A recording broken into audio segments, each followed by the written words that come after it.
Lalu Ahmad Taufan pun menjelaskan jika Dano telah merubah nama-nama pelaku, maka oke teman-teman, kita lanjutkan kembali pembahasan. Kita masih terus untuk mengikuti pemberitaan kasus pembunuhan di Subang, Jawa Barat ini.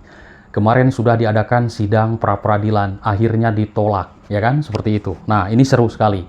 Apalagi nanti di sidang utama, Ramdhanu akan dihadirkan sebagai JC. Wow, luar biasa. Membongkar semuanya, dari hal terkecil sampai hal terbesar dalam kasus ini. Apakah benar anggapan kita semuanya bahwa Ramdhanu belum menyebutkan tersangka yang lain atau ada yang ditutupi? Karena di sini perang ya antara kuasa hukum Ramdhanu dan juga kuasa hukum Yosep Hidayat. Ada sebuah statement dari kuasa hukum Pak Yosep atau kuasa hukum Ibu Mimin CS, yaitu Pak Rohman Hidayat, sesumbar di berbagai media massa yang sudah kita simak, yaitu menuding tersangka Ramdhanu ini telah mengganti nama-nama para pelaku di dalam kasus Subang ini. Lalu siapakah para pelakunya sebenarnya? Apakah benar para pelaku yang lain itu adalah disamarkan, diganti dengan Pak Yosep, diganti dengan Ibu Mimin dan kedua anaknya? Benarkah seperti itu? Kita lihat saja nanti di pengadilan teman-teman, kebenarannya. Karena seorang JC harus membongkar semuanya seperti itu. Lalu bagaimana menanggapi masalah tudingan tersebut kuasa hukum dari Ramdhanu? Akhirnya pihak kuasa hukum dari Ramdhanu Ahmad Taufan angkat bicara. Dalam hal ini sudah saya sampaikan dan sudah saya upload di video-video sebelumnya.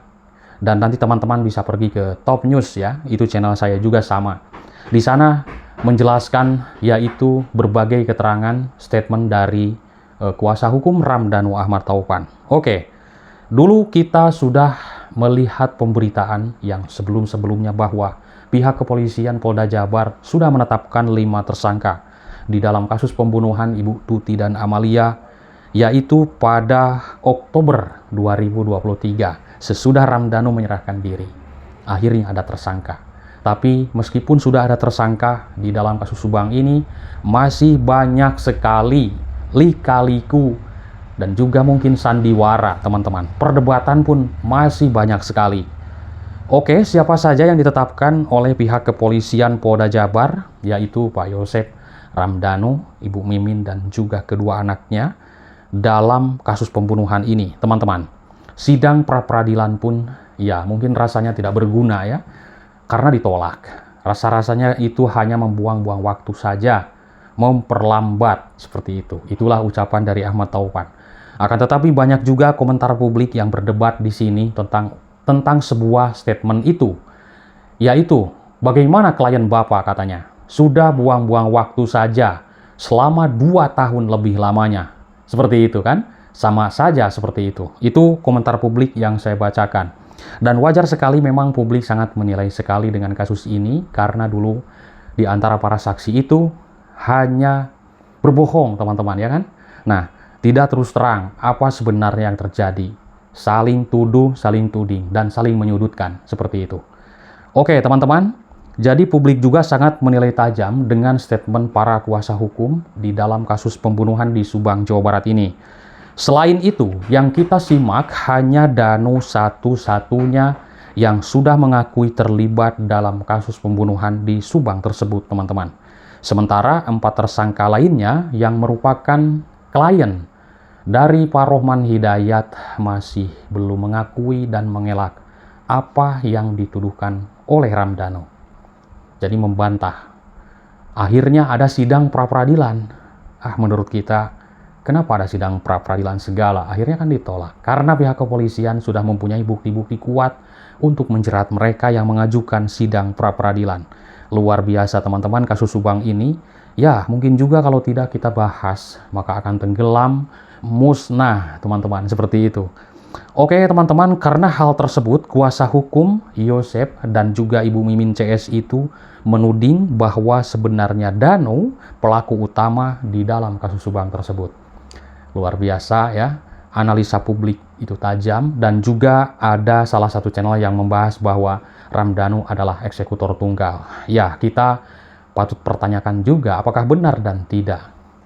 Karena di sini sudah kita mengetahui adanya obstruction of justice, Pengerusakan tempat kejadian perkara, penghilangan CCTV itu sudah jelas yang kita simak karena sudah tertulis dan juga keterangan langsung statement dari Dirkrimum dan juga dari Kabid Humas Polda Jabar mengatakan adanya oknum seperti itu ya yang masuk dan menyalahi prosedur atau SOP dalam penanganan kasus ini waktu masih hangat-hangatnya penyelidikan kasus ini, yaitu masuk TKP di tanggal 19 Agustus 2021 lalu sesudah ada garis polis lain.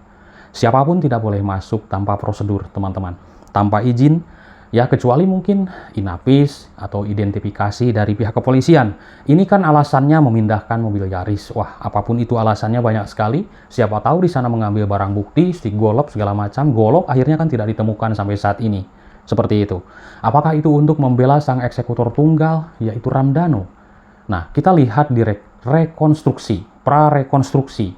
Sudah 3 kali dilaksanakan waktu itu, ternyata Ramdhanu ini hanya disuruh oleh Pak Yosep Hidayat. Ada yang mengatakan di sini Pak Yosep adalah sang dalang katanya. Itu komentar publik yang sudah begitu geram sekali dengan kasus ini. Sudah ada tersangka, akan tetapi masih banyak dongeng. Seperti itu. Oke. Karena hal tersebut, kuasa hukum Yosep Mimin tadi sudah mengatakan Danu sebenarnya pelaku tunggal, katanya seperti itu. Hal itu lantaran menurut Rohman Hidayat, hanya Danu satu-satunya tersangka yang mengaku. Ya memang hanya Ramdhanu, versi Danu. Betul sekali, karena yang lain belum mengakui. Padahal Ramdhanu ini tersangka, menyebutkan nama-nama. Kita juga mungkin menganalisa sedikit lah, tidak mungkin. Jadi tidak mungkin menuduh lagi orang lain. Dia akan melihat, mendengar, menyaksikan. Dan ini sudah benar, sudah dikonfirmasi oleh Dirkrimum Polda Jabar. Teman-teman, keterangan Ramdhanu sudah disesuaikan dengan bukti-bukti. Dan akhirnya ada prarekonstruksi 3 kali dan juga rekonstruksi, teman-teman. Baik, teman-teman. Jadi ternyata sampai saat ini 4 klien dari Pak Rohman ini masih mengelak atas apa yang dituduhkan Ramdhanu. 5 orang sudah ditetapkan sebagai tersangka masih menyanggah dan 1 mengakui. Akhirnya sudah jelas siapa yang membunuh menurut Pak Rohman Hidayat. Jadi yang 4 mengelak, yang 1 mengakui. Seperti itu. Kita kan sudah melihat keterangan Ramdhanu ini bukan keterangan saksi, tapi keterangan pelaku. Ya, otomatis menyebutkan CS-nya. Tidak mungkinlah sendirian mengangkat jasad kedua korban ke dalam bagasi mobil. Ya kan, menyeret, tidak mungkin sendirian karena dulu juga ada 2 telapak kaki yang berbeda. Begitulah keterangan dari pihak kepolisian. Berarti ya otomatis estimasi kita kurang lebih pelaku ini 5, 6 atau 7 atau 8 orang karena gerombolan ya seperti itu. Oke, dari kesimpulan tersebut Pak Rohman Hidayat, kesimpulan yang tadi bahwa Danu hanya 1 yang mengakui dan kliennya 4-4-nya mengelak. Nah, jadi Rohman Hidayat ini meyakini bahwa selama ini Danu masih menyembunyikan sesuatu. Nah, di sini apakah benar ada pelaku lain yang nanti akan disebutkan atau yang belum juga disebutkan sampai saat ini? Karena Pak Rohman meyakini bahwa Pak Rohman ini melihat dan menilai, ya mungkin itu dari ucapan Pak Yosep, jadi peran-perannya itu diganti, katanya seperti itu ya. Pak Rohman mengatakan meyakini bahwa Ramdhanu ini mengaku atau mengganti nama-nama pelaku, nama-nama peran itu. Saya mendengar sendiri dulu dari Pak Yosep Hidayat mengatakan bahwa Pak Yosep ini pernah bercerita, Ramdhanu ini cerita alurnya sudah benar, akan tetapi mengganti nama-nama atau peran dalam kasus Subang ini. Kita lihat, tunggu di pengadilan nanti, apakah benar dan tidak.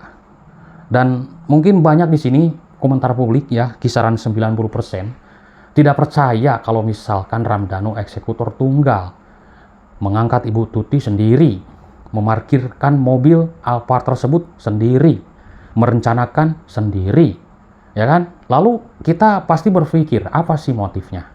Apakah ingin merebut kekuasaan yayasan, merebut kekuasaan harta Ibu Tuti, Ramdhanu ini? Nah, kita mungkin ke sana, teman-teman. Melihat bagaimana, benarkah seperti itu motifnya? Ramdhanu ini kalau benar-benar anggapan dari statement Pak Rohman ini, Ramdhanu adalah eksekutor tunggal, berarti dalam artian hanya 1 orang. Menurut Pak Rohman, saya meyakini sekarang bahwa Danu mengganti nama-nama pelaku yang sebenarnya terhadap klien kami. Baik, teman-teman. Menanggapi ucapan kuasa hukum Mimin CS tersebut, yaitu kuasa hukum dari Pak Yosep ya, bagaimana tanggapan dari kuasa hukum Ramdhanu yaitu Ahmad Taupan?